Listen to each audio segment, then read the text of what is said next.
Speaker चुनाव पर हलचल तेज है। आम सहमति नहीं बन पाई है। भारत के इतिहास में स्पीकर पद के लिए पहली बार चुनाव का रास्ता साफ होता दिख रहा है। सरकार की तरफ से डिप्टी स्पीकर का प्रस्ताव न माने जाने से खफा कांग्रेस ने के सुरेश को स्पीकर चुनाव में उतारने का फैसला किया।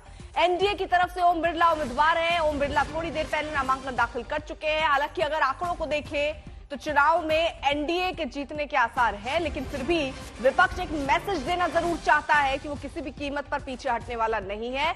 2019 में आपको बता दें डिप्टी स्पीकर नहीं बना था। दोनों ने ही अपना नामांकन भी भर दिया है। ओम बिरला पक्ष की तरफ से एक बार फिर से उन्हें मौका दिया गया स्पीकर के तौर पर, उन्होंने अपना नामांकन किया है। वहीं विपक्ष की ओर से भी अब तस्वीर साफ है के सुरेश स्पीकर के उम्मीदवार होंगे। और हिमांशु भी हमारे साथ, हमारे सहयोगी इस वक्त जुड़ चुके हैं। हिमांशु, तमाम घंटे से हम जो चर्चा चल रहे हैं उन सब पर विराम, और इतिहास में अब पहली बार स्पीकर पद को लेकर चुनाव होने जा रहा है। बिल्कुल सही बात है कि स्पीकर के पद को लेकर अभी तक चुनाव नहीं हुआ था और पहली बार चुनाव होने जा रहा है। विपक्ष की तरफ से के सुरेश जो है वो उम्मीदवार होंगे और सरकार की तरफ से कहा जा रहा है कि जब हमने विपक्षी दलों से कहा कि आप आइए बातचीत कीजिए और जो सरकार के उम्मीदवार हैं, एनडीए के जो उम्मीदवार हैं स्पीकर पद के, उनका समर्थन कीजिए, तो विपक्ष की तरफ से कहा गया कि पहले एश्योर कीजिए कि डिप्टी स्पीकर का पद जो है वो अपोजिशन को दिया जाएगा।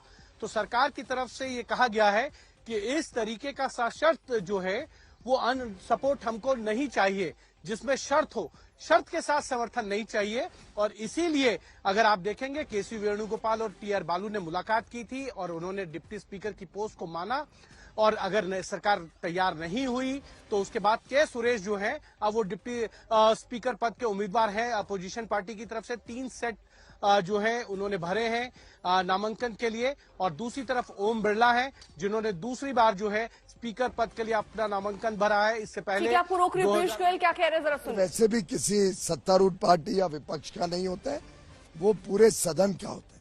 वैसे ही उपाध्यक्ष भी कोई पार्टी या दल का नहीं होता है, पूरे सदन का होता है। और इससे उसमें सदन की सहमति हो, ऐसे शर्तों के आधार पर कि किसी एक पर्टिकुलर व्यक्ति या पर्टिकुलर पक्ष का ही उपाध्यक्ष हो, वो लोकसभा की कोई परंपरा में नहीं बैठता। धन्यवाद। गांधी का वो बयान भी सुनवा देते हैं जिससे थोड़ी देर पहले तस्वीर साफ दिख रही थी। उन्होंने कहा था कि मल्लिकार्जुन खड़गे को राजनाथ सिंह का फोन अभी तक आया ही नहीं। सुनिए। नियत साफ नहीं है।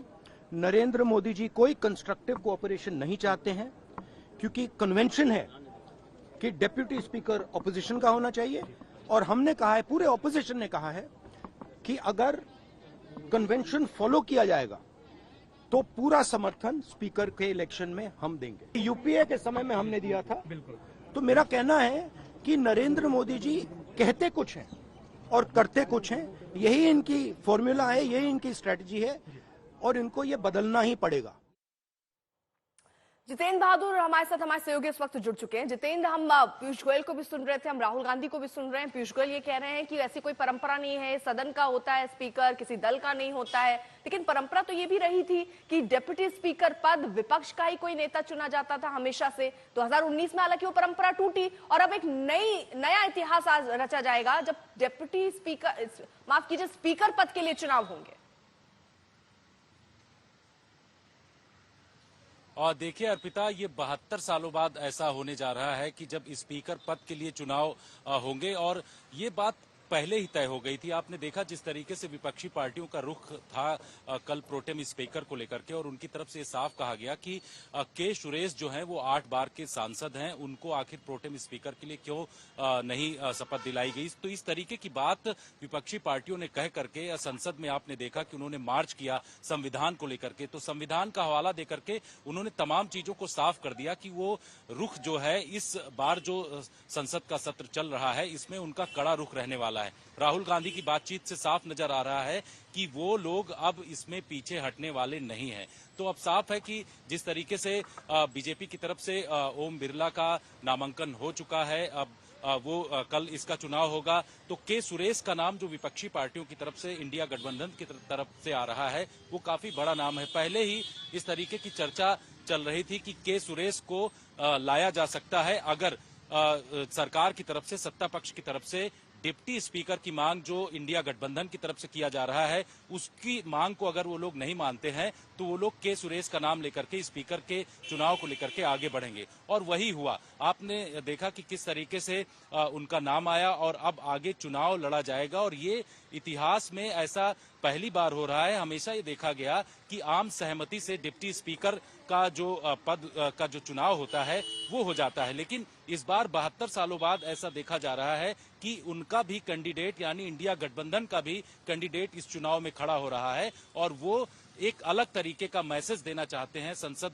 जो सत्र चल रहा है कि हर एक बात सरकार की नहीं माननी है।